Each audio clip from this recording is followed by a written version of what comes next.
Saudi বাদশা আছেন, তারা কিন্তু অনেক অনেক অনেক বিয়ে করে, গাড়ি দেখায়, দেখেন আমার মার্সিডিজ আছে, দেখেন আমি এরকম, তাদের হাজবেন্ড আমাকে পছন্দ করে, এরকম হতে পারে। ইসলাম ধর্ম কিন্তু আছে 4টা বিয়ে করা যায় যাচ্ছে। তো যদি ওই পয়েন্টে আসি, এটা তো ছেলে খেলা না। 2টো বিয়ে করেছে, তাকে ভালো লাগে না, থাকে নাই। শেখ বলেন বা যারা সৌদি বাদশা আছেন, তারা কিন্তু অনেক অনেক অনেক বিয়ে করে। তো এটা ছেলে খেলা, তারা তাদের এত বিয়ে কেন করে? তাদের তো অ্যাবিলিটি আছে, তাদের বউরা সুন্দর, সবাই বলে যে মিডিল ইস্টের মেয়েরা অনেক সুন্দর। তো তারাও তো একটাকে রেখে একটাকে বিয়ে করছে, তো তাদের হয়তো বা ভালো লাগছে না ওনার সঙ্গে থাকতে, বা তার অ্যাবিলিটি আছে বলে সে এতগুলো বিয়ে করছে।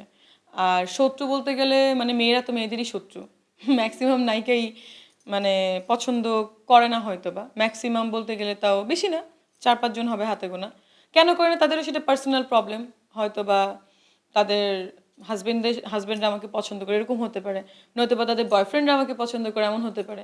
এখন কারোর বয়ফ্রেন্ড বা হাজবেন্ড আমাকে পছন্দ করে কি করে না, এটা তো তাদের প্রবলেম। হয়তো বা আমি অনেক সুন্দর দেখতে, এটাই মনে হয় ওদের প্রবলেম, জানি না। আমি দেখেন ওইভাবে ক্লিয়ার করার তো কিছু নেই, সবাই জানে। এখানে এখানে ওপেন সিক্রেট বলতে পারেন। তো এখানে ট্যাবু মানে ফার্স্ট যখন কেউ আসে, তখন তো তাকে মানে অনেক অনেক অনেক প্রপোজাল দেওয়া হয়, তখন সে না অ্যাকসেপ্ট করে দেখা যায় অনেক বড় বড় নায়িকারা সে কাজগুলো করছে। তো আমার তখন প্রশ্ন যে যারা করছে তারাও তো নিশ্চয়ই প্রপোজালটা অ্যাকসেপ্ট করেই করছে।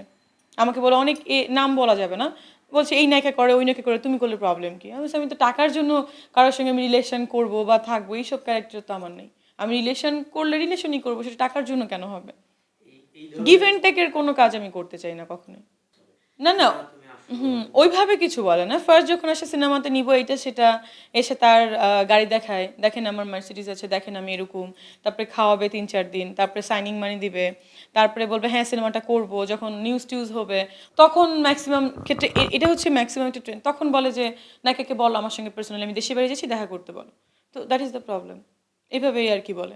আবার অনেকে আছে ডিরেক্ট বলে না, মানে এভাবেই বলে না, ডিরেক্ট একদিন পরেই বলে দেয় যে আমরা তো আসলে গিভ অ্যান্ড টেক, আমার প্রডিউসার চাচ্ছে। ডিরেক্টর কারাই অফার করে বেশি, প্রডিউসাররা কখনো অফার করে না। ডিরেক্টরাই বলছে যে আমার প্রডিউসার তো চাচ্ছে গিভ অ্যান্ড টেক করতে, তোমার সাথে রিলেশন করতে, তুমি কাজ করবা কিনা? তো আমি বলি না, আমি করতে পারবো না, সরি।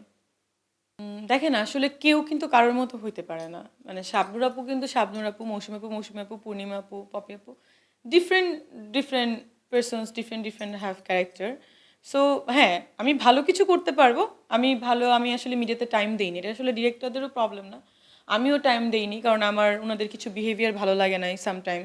সামটাইমস হচ্ছে কিছু ব্যাড প্রপোজাল আসছে, সেটা আমার পছন্দ হয় নাই তখন। এখনও আসে যেগুলো, সেগুলো আমি করি না। অন্য ভালো ভালো নায়িকারা দেখা যাচ্ছে সেই কাজগুলো করছে।